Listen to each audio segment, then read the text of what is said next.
welcome to my talk. My talk is called Rebuilding the Yelp Public API. So today I'll be sharing a little bit about how my team rebuilt our Yelp Public API, some of the history of the previous version, and some of the reasons and inspirations for upgrading, the challenges we faced, and some of the lessons we learned by the end of it. And all of this came together so that we could build an API that was harder, better, faster, stronger. Any Daft Punk fans? No? Yeah! All right. So a little bit about myself. Hi, I'm Virginia. I work on a back-end team at Yelp called Partnerships, and so we work with all external companies and organizations who want access to our Yelp data, as well as have partner data that we would like to integrate back into Yelp. And so one of the things my team works on is the Yelp Public API, otherwise known as Yelp Fusion. So for those not familiar with Yelp, Yelp is a company whose mission is to connect people with great local businesses. And the Public API is a perfect example of a product that does this. It enables, it allows us to enable our partners and external developers to connect their users to all of the great businesses in our local communities. And so just a quick agenda of today's talk. I'll be talking about the history of the Public API and some of the limitations and reasons why we wanted to upgrade it, how we actually rebuilt it, the challenges and discoveries, and the takeaways and lessons that we learned. And now, a history lesson of the Yelp Public API. So the previous version of this API was called API v2, so understandably Fusion is v3, but just for the sake of having a nice name that our marketing team chose for us, we'll call it Fusion. So the primary use of the Yelp Public API is to be able to search for businesses and business data. So you can enter in a search term like tacos in San Francisco, and you can drill down and get additional business information like photos and reviews. And we also have some endpoints to do other things like searching for Yelp deals, gift certificates, or searching for a business based on its phone number. And so here's an example of a typical query to the V2 API. There's a lot of parameters, so let's just focus on that part right there. And so we're going to search for a term, food, in San Francisco, and we're going to limit our responses to just one. And so here's an example, a very pared down response. And so we're returning back information like, the category, the business ID, address, and so on and so forth. So part of Public API v2 is that we have a documentation page where we have startup guides for new developers. You can log in with your Yelp username and password to get an API key, code samples, as well as links to GitHub if you do have any questions about our API. And so this API, Public API v2 was built back in 2010. So we're using the latest and greatest technology of the day. In 2010, service-oriented architecture wasn't quite a thing at Yelp, and so all the code for the Public API lives in our large monolithic code base, which I looked at recently, and a fact sheet said there are 30 million lines of code in there. Yeah. It's 2010, so we decided that we're going to use the OAuth 1.0 specification for authorizing clients to use the API.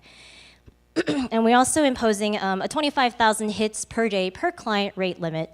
And this is all, and we use MySQL to store the data and store all the access counts for that. And so you're thinking, why rebuild it? Things work. You've got lots of endpoints, thousands of users, including some pretty big name companies. So why do we want to rebuild it? And so if you work in a large company or work on a very large code base, you'll know that monoliths are big and hard to work with. So one problem that we had with the Yelp Public API was that it did share code with a lot of other components at Yelp, like Yelp.com or the mobile site. And so there was a possibility of code entanglement and code contamination. So here's an actual example where you've got this function let's just call it API search, and it uses something called API format v1. Does some stuff, and it uses it to actually put together the response. Okay, that's simple enough. Let's say we have some mobile search at the endpoint that the Yelp app hits, also using the exact same API format v1, but let's say they decide that they want to change it. They want to add some mobile parameters like geolocation or like photos for the size of your device. And now suddenly they've touched code that the public API also depends on. And so this is actually from the Jira ticket where someone comments and saying, updating the mobile API formatter should never suddenly change V2 responses and vice versa. So this was happening constantly where we would constantly need to tiptoe around other people's code and making sure we weren't breaking other people's code, making sure people weren't breaking our code. And so it was really difficult to build new endpoints this way. And Yelp was coming to a point where we wanted to expose more of our data, but this was really keeping us from being able to spin out endpoints very quickly. So remember all those extra parameters that we had in our initial response. So that was because we were using OAuth 1.0, and because it doesn't have an SSL requirement, we needed to attach a whole bunch of extra parameters to each request. And so each and every request needed the consumer key, the token, a signature method for actually signing the request, the signature itself, timestamp. You'll see this is a lot that you have to add on to every single request. So here it is again. It does make the response, having to add so much more to this request, it does make it a lot longer. If you forgot to add something into a request, bad things could happen. And so we were finding that this was a lot of extra things that the request had to wear just to get across. And another limitation we found was that our rate limiting was a little crufty. So I mentioned earlier we were using MySQL for keeping track of our access counts. And MySQL is a great database. It's great if you want to do a lot of reads. However, we were needing to track thousands of queries per second of API hits, and MySQL is not ideal for thousands of writes. And so to get around this, we would actually tabulate 5 minutes worth of access counts locally in memory, and at the end of 5 minutes, we would just write that to the database. And so as you can imagine, it is very possible for someone to go over their rate limit by thousands of requests before we can actually catch them. So here's kind of like our database layout for our clusters. And so we have our master database sitting on a data center on the West Coast with a bunch of other data centers around the country with replica instances. And so the thing with the Yelp API is that if you make a request to our API, the request can actually go to any one of these data centers. So what ends up happening is that at each data center, we would have to tabulate the requests coming in, and then using an asynchronous task queue, which we at Yelp call queue, we would send these jobs to master, and then there'd be a worker on master that would pick up the job and write it. So again, there are some other problems that could arise here where if the request doesn't make it to master, you lose 5 minutes worth of data. Someone gets more free rights to free access to our API. It's a lot of lost data. So here's just like a really quick pared down version of what that code might look like. So let's say we keep an in-memory dictionary of API key to hits and the last time we logged it. So every time we process a new hit to the API, we just increment the consumer key, check the time, and then we check to see, hey, has it been 5 minutes since the last time we wrote to master? No, okay.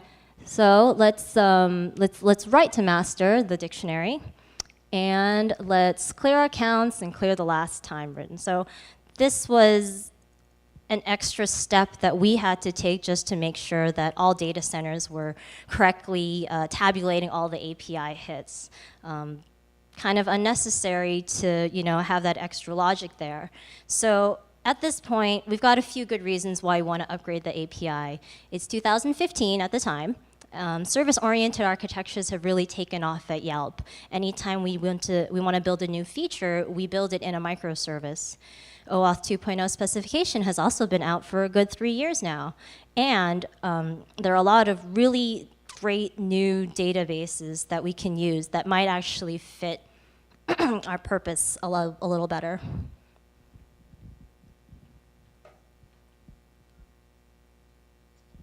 So let's rebuild it.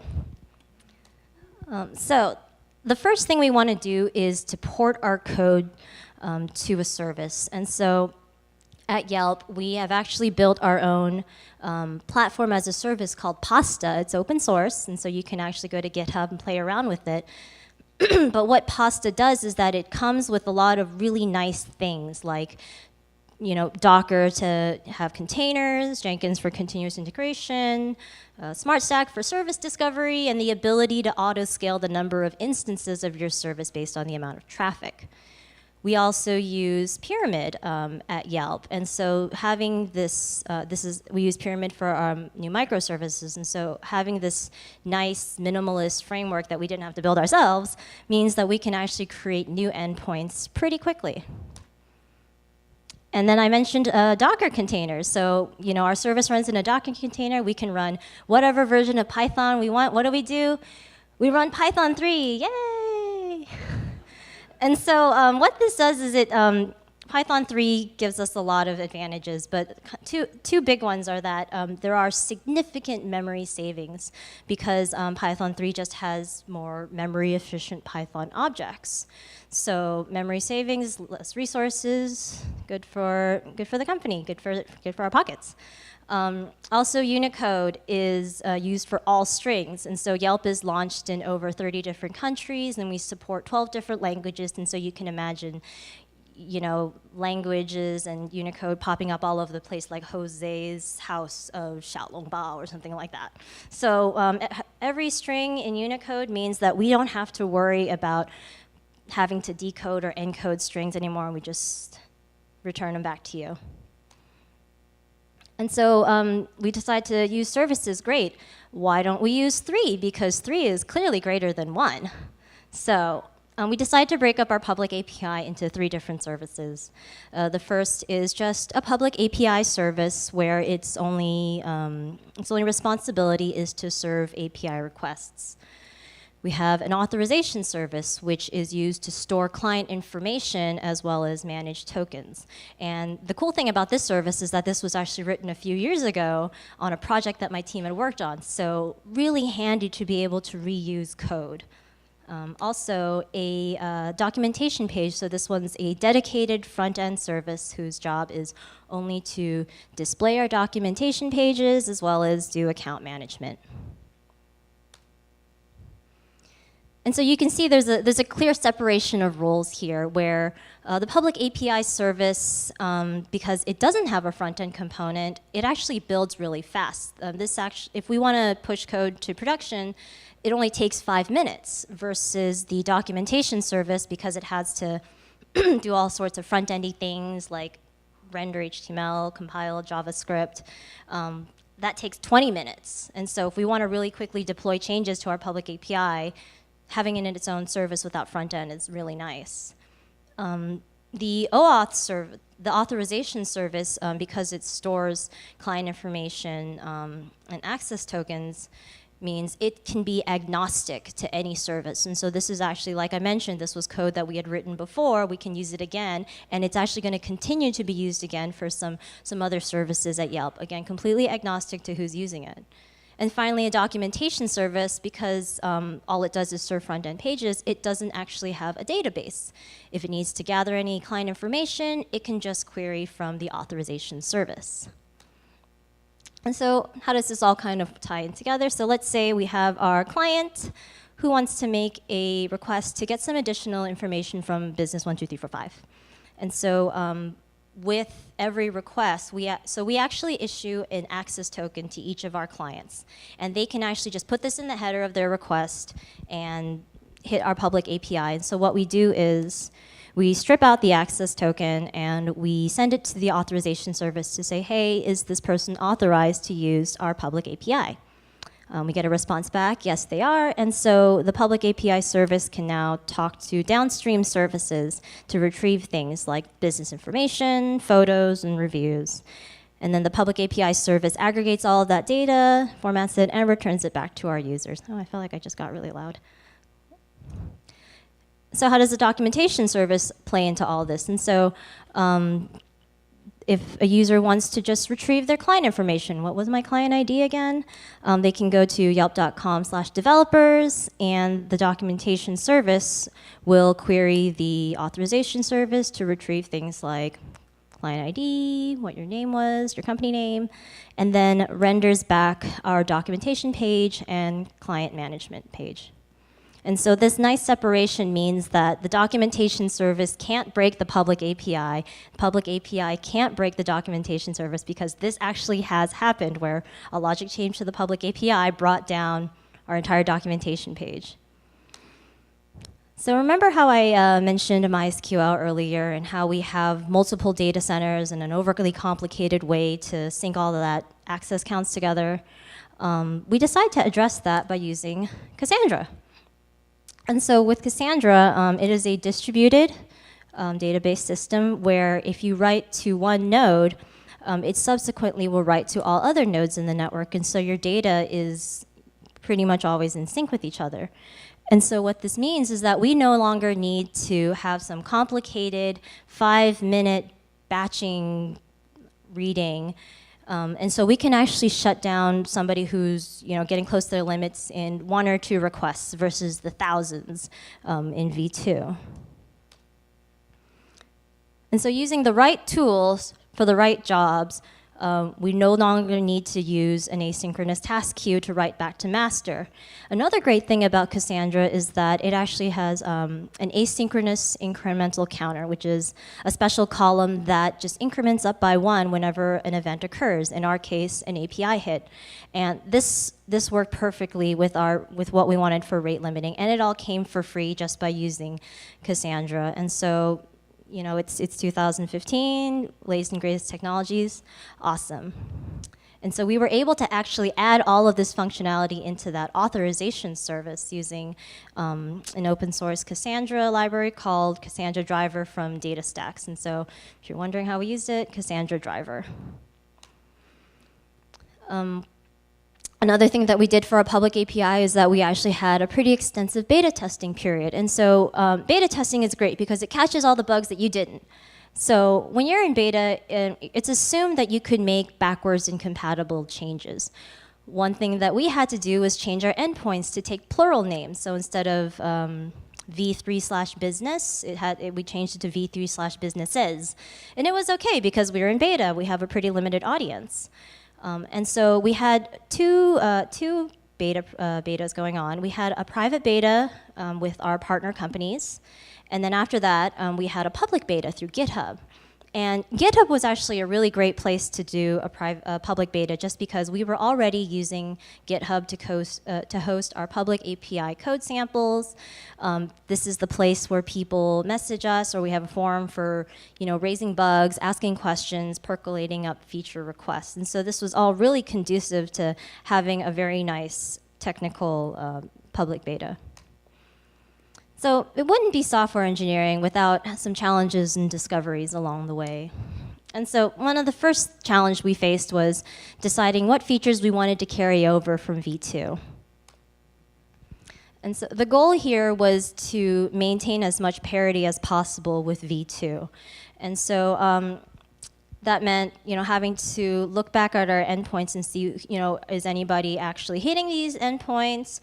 Is it just 1 or 2 clients that are consuming this information? So we first show of hands, anybody here familiar with KonMari, the life-changing magic of tidying up, where you keep the things that spark joy and get rid of everything else? That's essentially what we did here. We KonMari'd our API. We decided to keep the endpoints that were generating proper traffic, that were getting used, and we decided to deprecate the ones that weren't. So, you do the thing where you kind of say, thank you for your work. Okay, I'm going to donate you to Goodwill now. So another thing we considered was, is there a better replacement instead of having this dedicated endpoint? So one of the things we looked at was an endpoint that would return to us whether a business was using Yelp transactions. So if it was on Yelp reservations or Eat24, we realized this endpoint wasn't getting a lot of traffic, but there were some partners using it, and so we decided that we're just going to add this information, we're going to roll it into one of our existing endpoints. So just make it one extra field, that's it, kill the endpoint, we're good. Another thing was we had a developer console. It was a nice web app where you can go in and play with the API, put in some terms and see the response, which was completely built by one of our interns. Unfortunately, we decided we didn't want to port that over because we could use something like Postman, which was a much more established product that is a lot prettier than some of the stuff that we can design. And so having somebody deal with letting our users play with the API beforehand, it's like cool, you can do it, we're going to focus on something else instead. And so with that, I want to say rest in peace to our Yelp Deals endpoint, our gift cards endpoint, and our developer console. Thank you for your work. Another thing we learned is that being fast is expensive. So one of the initial goals of our API was to make it faster. So we decided that we were going to parallelize all of the downstream calls. And so let's say we have a user client hitting the public API, and the public API service would subsequently make a bunch of calls in parallel to downstream services. And so you can imagine this is pretty fast. Like Raymond said earlier in his talk today, this is only gated by your slowest baby, or in this case, your slowest downstream service. And so this is actually 50% faster than the V2. But it did come at a cost of money. Because now that we are flooding all of our downstream services with the thousands of QPS from public API, we're increasing the load. And so I mentioned earlier that we have the ability to auto-scale our instances whenever there's high traffic. So it's great. We were auto-scaling our services, and they were keeping up with the traffic, but they were constantly running at really high instance numbers, which means we were paying Amazon a buttload of money. So we decided that and this was something along the lines of millions of dollars over a year. So it works, it's fast, but it's really, really expensive. And so we made the sacrifice to say that we're just going to stick with the sequential solution. It's not as fast, but it doesn't break the bank, and we still get parity with our V2 API. And parity is still a good goal to have. Another discovery that we found was that the public beta actually caught more bugs than the private beta. And so turns out other companies are busy too. Other companies have their own roadmaps and projects, and so beta testing another company's API is probably not a priority. So we would go weeks without getting any feedback from our partners and thinking, all right, yeah, we made a really robust API, awesome, pat on our backs. And then we go into public beta, it's like, all right, this is gonna be great. And then we start getting bug finds constantly, weekly, immediately. We found that people who are in the open source community, they have the passion, they want to use this API, and so GitHub was getting flooded constantly. One thing they caught was that we forgot to include neighborhoods in our business response, and that was caught like within the first week. It's like, oh, okay, awesome, let's put that back in. So so you can see that just having a public beta was super essential to us to be able to really polish our public API. And so my advice is that if you do have a tool or an API that is public facing, definitely go into the public beta, because there's a lot of passion for finding other people's bugs out there. And finally, sunsetting the V2 API. So Fusion was released last fall in 2016, and so earlier this year we announced that we are no longer going to support creating keys on V2. And then we also announced a shutdown date of 2018 of June, where any request you make to V2 is just going to return in a 404. So this was really essential. It was really essential for us to get this information out as early as possible, just so that people had time to upgrade to Fusion and make sure they're keeping their users happy. So we did this in a number of ways, emailing out all of our developers. Since we have your email, we're going to email you. So when you sign up for APIs, that's what the email is for. So emailing all of our developers, posting this on our engineering blog, putting big red signs on our documentation page served from the documentation service, getting that information out to them as early as possible. One other challenge, though, is that we have some big partners, other companies who are big consumers of our API, and we need to be a lot more aggressive with getting them to switch, because we want to maintain a good relationship. And so we actually have our business development team working with other business development teams from other companies, trying to get them to migrate to Fusion or trying to sell them onto some other Yelp product for them to get their data. And so the takeaway here is just communicate, and communicate early.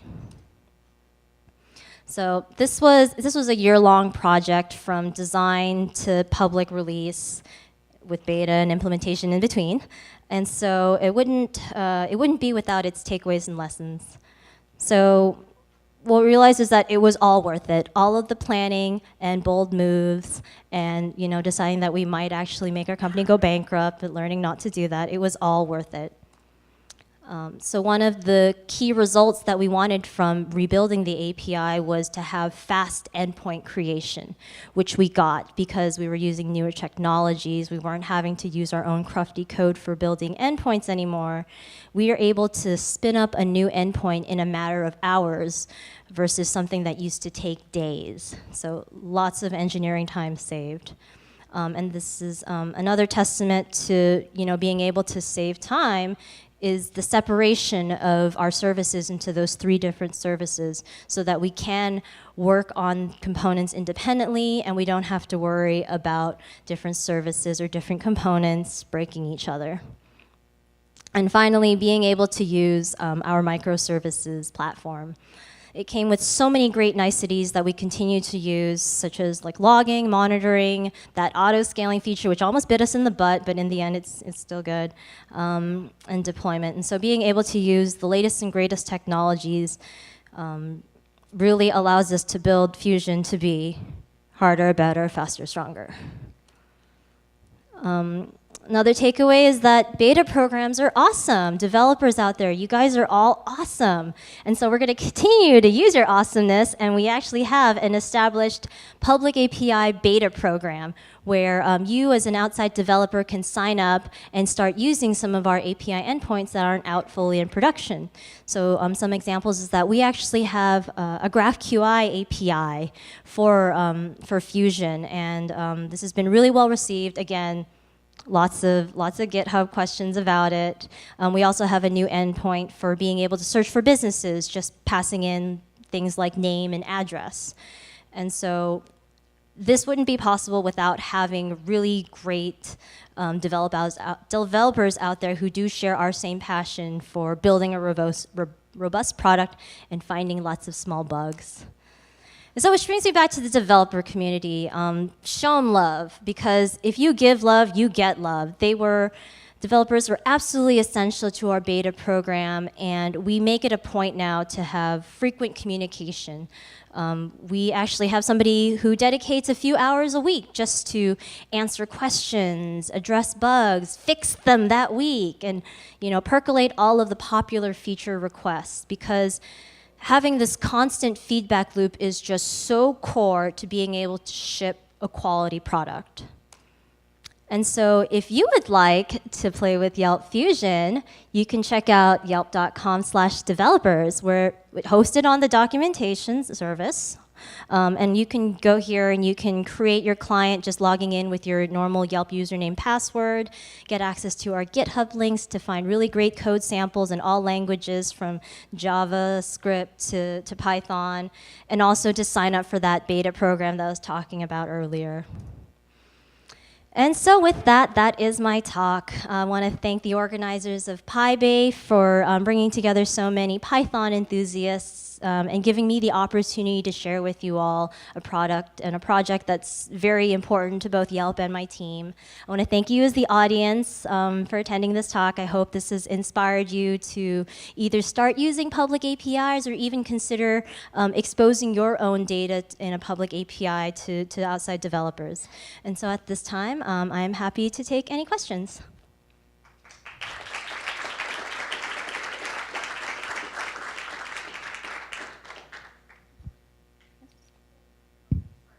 I don't see one, but I'll repeat your question. Really great talk. I was just curious of how did you guys manage the public data program on GitHub? Of like, what did you guys, like, how did you guys kind of organize it for people to actually submit issues or feature requests and stuff? Okay, so the question was, how did we actually use GitHubs to field feature requests and questions? So people can, the project itself is actually just the code samples. And so it wasn't like we can host our actual code on GitHub. We hosted the code samples. And that was the gateway to asking all of the questions and filing all of the bugs. So yeah, our code is not on GitHub, but the samples are. Yes?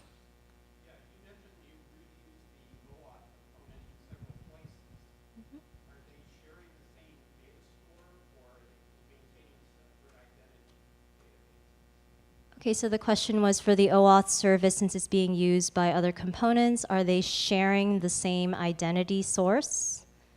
So, like, I have one account at Yelp. Mm-hmm. How does that propagate from regular user to developer to whatever? Okay, so the example was if I'm a regular Yelp user, how does that propagate to being a developer account? And so there's a separate account in our main monolithic code base, and then there's an actual additional entry for each developer user in our authorization service. And so not everybody is a developer, so the authorization service only contains information for people who signed up for a developer account. Does that kind of answer your question?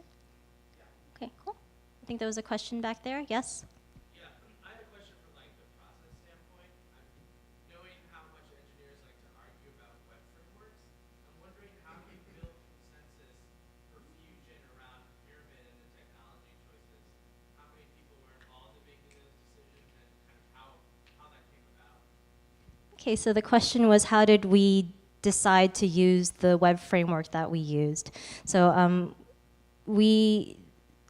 specifically for this project, we decided to use Pyramid just because the rest of the company is using Pyramid.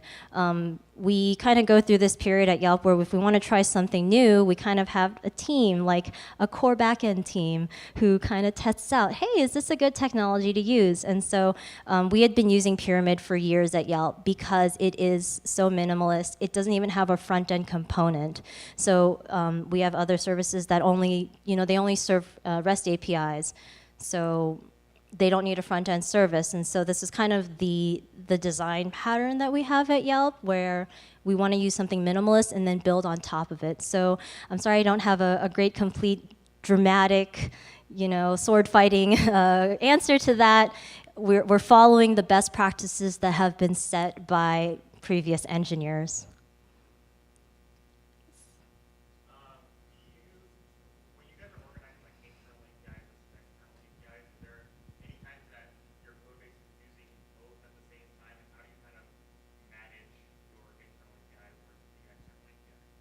Okay, so the question was, how do we manage the internal APIs? I'm assuming that the other services used to talk to each other versus the external ones.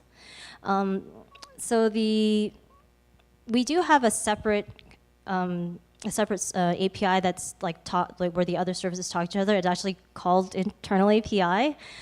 So there is not a one-to-one mapping, if that's kind of what you were wondering. One thing with the public API endpoint is because we talk to so many other services, sometimes we have to do a little bit of processing of the data that we get back. And so if we want to talk to like the photos endpoint, we'll request certain piece of information and kind of format this into a response based on what the user wanted. Like, I only wanted the small image, or I only wanted 3 images or something like that. And so it's really hard to build that build those kind of parameters between services. And so there is not a one-to-one mapping between the internal API service and what we actually expose to partners.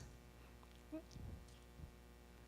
Yeah, I was curious how you guys handle service discovery. Do you use Zookeeper or something else? We use SmartStack.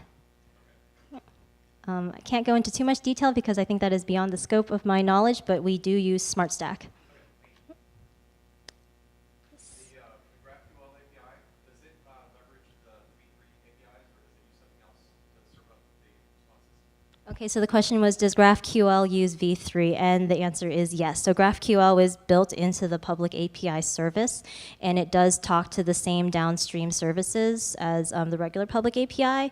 It's just that for those not familiar with GraphQL, it's actually more of a query language for requests, where instead of a set number of parameters, you can decide I only want phone number and number of reviews for a business. And so, yes, it does use the same underlying code, talks to the same services, but there is a little bit of a difference between how we actually put all the data together, and we have like very specific GraphQL schemas that don't quite match up to the regular API, but it's all the same data under the hood. You mentioned that you considered using parallelization for responding to API queries, but then ended up using too much computing power. I was curious why. I mean, again, it's not to do exactly the same work, so I didn't quite. I was curious what made the sequential processing any cheaper in terms of the AWS builds than parallelization, given that the work itself seems to be total roughly be the same. Right, and so the question was, why does the parallelization cost so much more than the sequential? And so the reason for that is because the public API is adding thousands of queries per second. And so instead of like one request coming in and then going to one service, and then another service, and then another service, suddenly we're getting an API request come in and then fanning out to all the other services. And so all the other services are getting the same, essentially the same QPS as the public API. And so in order to be able to accommodate all of that traffic, we have to raise the number of instances that we're running. You use more instances means more AWS instances, which means more money to Amazon. So does that kind of answer your question? Yeah, that's how Amazon makes money. It's not Amazon.com, it's not Prime, it's AWS. I wasn't paid to say that. I actually have a follow-up to that. So when I was running a public API, I tried optimizing database query speed to reduce the database load. And what I found, I reduced the amount of time a single query took by 50%, and I doubled and suddenly the number of queries I got doubled. So people were just pulling. So I don't see how parallelizing these requests would result in more queries getting made to your backend services unless the faster response led to more API queries from your public partners. Do you see an increase in the number of API queries? So the question was, does parallelizing the downstream services cost, does it actually increase the number of API requests coming in? It doesn't increase the number of API requests coming in, but it means that at the public API kind of entry point, we can get through way more requests. And so instead of just like in queuing all of these web workers, just kind of waiting for public API to be able to service a request, they were getting processed through a lot faster.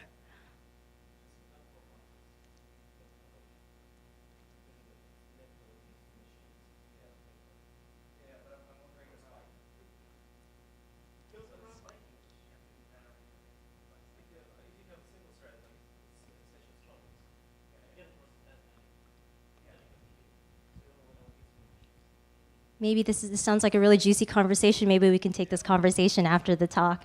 No, it's good. Cool. Yes? So you mentioned that this process kind of took around a year. Was that making microservices out of anything at Yelp as well, or just the you mentioned? Or can you talk more about just what the larger look like, or if you've done that for the rest of Yelp as well? Cool. So the question was, because this API took a year to build, is that kind of the process here at Yelp? The answer is no.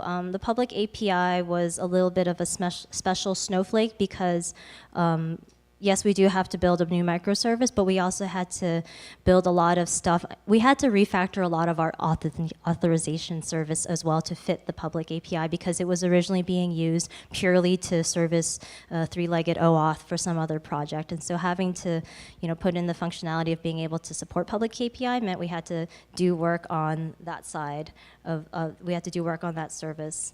And also just kind of, this public API, yes, it is talking to downstream services just to get all of this information, but we had to rebuild a lot of that. So within the monolith, it was just talking to other pieces of code within the monolith to get its data.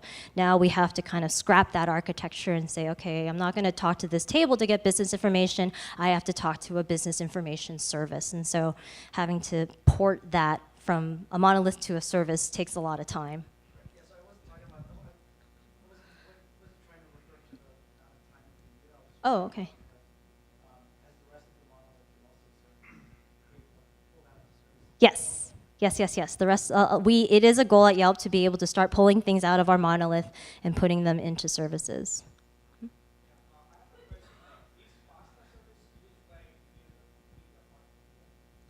Is Pasta used by any other companies? I honestly don't know. It's very Yelp specific. We built it for Yelp's purpose, and so it's probably not something that's very easy to port over to another company like Kafka.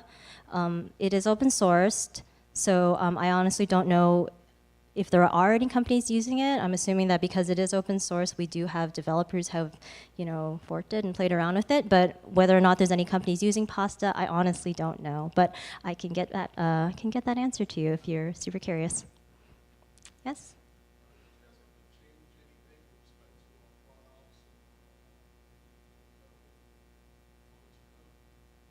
The question was, did we have to change anything in terms of how we deploy code and monitor code? So we actually didn't have to change any of that. With Pasta, it came with that for free. So Pasta was set up so that you just put a command that says install Pasta, and you get Docker for free. You get Jenkins for free. You can just go to our Jenkins page and it's oh, hey, look, my service is already on Jenkins. Awesome, cool. So that is the beauty of having a microservices platform, is that with the click of a button, you get so much more. Do you know how Pasta autoscales this is? Is it based upon quest latency or CPU or memory resource usage, or how does it do it? Okay, the question was, how does Pasta do auto-scaling? And again, that is actually something I don't know exactly. You can actually check out Pasta on GitHub. I think there's some documentation there, but I'm not an infrastructure engineer. I don't know. I just know it works and it can be expensive. Yes? I'm just curious, so you mentioned before you go to beta, you need to do QA. How do you do QA for such a big service? You usually get different practices. Okay, the question was, how do we do QA before we go to beta? The answer is we don't do QA at Yelp. Developers actually have to write all of our own tests. So we write all of our own unit tests, integration tests, acceptance tests. And so it's kind of a unique position here where we know how to write tests and we know how to write code. So before it goes to beta, we have to make sure we have good testing.